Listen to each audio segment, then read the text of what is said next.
3 kids. 3 kids and grandkids? She has 4. So she's a grandmother and she's a mother. Say one thing. Although the nephew waited so long to report it, I really appreciate him having the audacity to let us know what his uncle did. You mean what they did? Can you tell me what has the last 10 years been like? It's been sad. It's been disturbing. My daughter was 6 months. She didn't even know her grandmother. It was sad.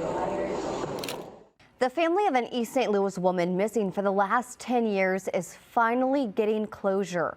Pontoon Beach investigators cracked the cold case after skeletal remains were found in the woods off Highway 111.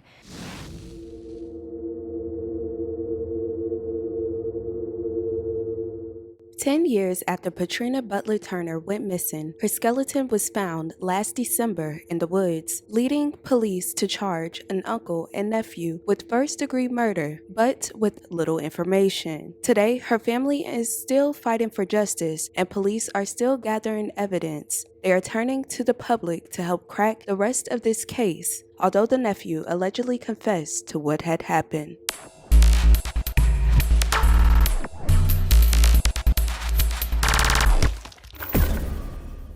Patrenia, who friends and family called Trina, lived in St. Louis, Illinois. Trina was described by friends and family as a good mom and a good person. She was loving and caring. She would work very hard as a mother of 3 and a former housekeeper. Her mother Ruth told 5 on Your Side Trina did whatever she could in order to survive and support her children. Sadly, on January 17, 2013, Trina was said to be going to the store for some milk before getting into a red pickup truck. When she failed to return home, her family got worried and immediately reported her missing. Days turned into months, which later turned into years. Her son eventually spoke out on his blog about the lack of help the family received over the years in regards to his mother's case. He believed that because his mother was black and the area she was from, she only got 5 seconds on the news, and after that, no attention at all. They couldn't get any help with funding, and the support of law enforcement was minimum. He said from federal all the way down to the city, they barely helped. Unfortunately, he felt authorities strung the family around, and for a whole year, detectives didn't do anything at all.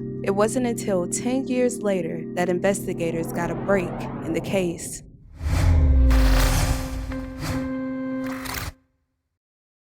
Well, Paige, they showed us this. This is the missing persons poster for Trina Butler-Turner. She was last seen in January of 2013 in East St. Louis, and since then no one has seen from her, heard from her, and today investigators revealing that those skeleton remains found in that wooded area are in fact hers. Someone called police saying they believe they saw a skeleton in the woods, and on December 5th, 2022, investigators responded to the report, and after DNA testing, they were able to identify the skeleton as Trina Butler-Turner. Authorities believe that before the 20-year-old victim was murdered, she was beaten and strangled before the suspects hid her body in the woods. I want to thank everybody for coming out to the Pontoon Beach Police Department today. My name is Chief Chris Madrusic. It's spelled CHRIS-MODRUSIC. The reason why we're calling everybody out today, it's in reference to a missing person case from 2013. During that time, we received information in December of skeletal remains found off of Highway 111 in a wooded area. With the assistance of Madison County detectives, our detectives, Madison County State's Attorney's Office, Coroner's Office, Illinois State Police, we're able to identify the human remains of a missing person out of East St. Louis in 2013. During that investigation, our detectives were able to lead up to a suspect in the case, and charges were then filed today on 2 subjects involved in the disappearance and murder of Patrenia Butler-Turner. It took a few months before detectives could identify the suspects in the case, But eventually, in 2023, authorities announced they would be charging an uncle and nephew duo who lived in the area at that time. Roger Dale Sutton Jr., 55, was a resident at the time of the murder. Nathan Breyer, 32, identified as Sutton's nephew, was also charged, and it's been said that he allegedly admitted to the incident. Well, again, the family of Trina telling us that it was Sutton's nephew, Nathan Breyer, that tipped the investigators off to the body being in the woods. Prosecutors saying today he now has been charged. He is facing that concealment charge in this case, Paige. And at that point, they say there are only these two involved that they believe, but they are asking the public to come forward. If you have any information about this case, they are looking to use that as well during the prosecution.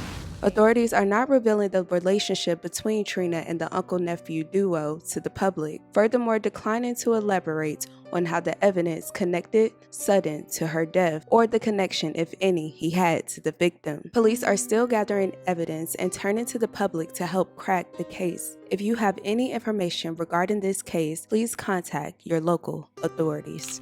Trina Butler-Turner was a mother and a daughter, and she was last seen 10 years ago when her family reported her missing. This is what she looked like 10 years ago.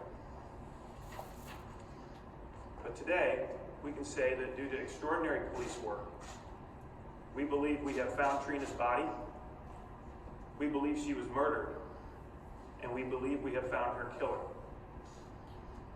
Today, my office charged Roger Dale Sutton Jr., 55, with the first-degree murder of Trina and concealing her body. Sutton is actually incarcerated currently in Illinois State Prison on an unrelated charge, and his parole date is less than 2 weeks from today. But due to these charges, he now has a $3 million bond, and he will be transferred to Madison County Jail, where he will face trial for the first-degree murder of Trina. Today, my office also charged his nephew, Nathan J. Breyer, 32, with concealing Trina's body. Nathan is held on a $500,000 bond in the Madison County Jail. We also have here with us today Trina's mother, Ruth, and her daughter, Candace. And we want to tell them we are so sorry for your loss. 10 years is an incredibly long time. But I can tell you, we do not forget Trina. You did not forget Trina, and we will fight for justice for Trina. We have incredible law enforcement in Madison County, and I want to commend the work here of the Pontoon Beach Police Department, the Madison County Sheriff's Office, Madison County Coroner's Office, and the Illinois State Police Crime Lab. The break in this case came less than 2 months ago when Pontoon Beach investigators received information about the possibility of skeletal remains concealed in a wooded area. Since then, detectives and analysts have worked hand in hand with my office to advance the investigation, ultimately resulting in the charges issued today. This case also illustrates the importance of public help in cases, no matter how old. Whether you want to help reduce crime today in our communities, or whether you want to do the right thing and report a crime that occurred years ago, we encourage you to cooperate with law enforcement. Bring them the evidence they need to bring justice to victims, because that is our mission, to bring justice to victims. And even with these charges today, this investigation is ongoing, and we are asking for the public's continued help. If you have any information regarding this defendant, again, Roger Dale Sutton Jr., or the disappearance of Trina 10 years ago, we encourage you to call the Pontoon Beach Police Department and to bring that information to our attention so we can use it in his upcoming trial. Family, friends, and loved ones are still fighting for justice. In some reports, it stated the uncle pleaded not guilty, but under his official filing, there was no plea. All in all, the family will continue to keep mentioning her name, and they hope the general public will help them this year as they fight for their mother. I do want to thank the police officers, the detectives in Pontoon Beach, they did a really good job. They moved very, very quickly. I just want to thank Pontoon Beach for finding my mom the way they did, and they moved very, very quickly, and they did their job, and they were determined to find out who did this. And I just want justice, and I want this person to never get out of jail ever. Even the other person that was with him, I don't want any of them to get out of jail because both of them plays a part. Now, Sutton is actually in the Department of Corrections here in Illinois on an unrelated drug possession charge, and he was scheduled to be let out on parole in just a matter of days. But now prosecutors saying once he finishes that prison term, he will be held on a $3 million bond page at the Madison County Jail, where he will face those charges of first-degree murder and the concealment of a body. I will continue to keep my thoughts and prayers with the family and friends of Miss Trina. This story is completely devastating. I'm starting to see a lot of cold cases being solved in 2023. I received so many emails about this case during my Missing for Mother's Day series. And like I said, no matter how old the cases are, I will take the time out to share them on this platform. You guys, let me know your thoughts and your opinions about this down below. Let's please respect the victim and the family in the comments. I love you guys dearly. And with that being said, don't forget to check on your loved ones.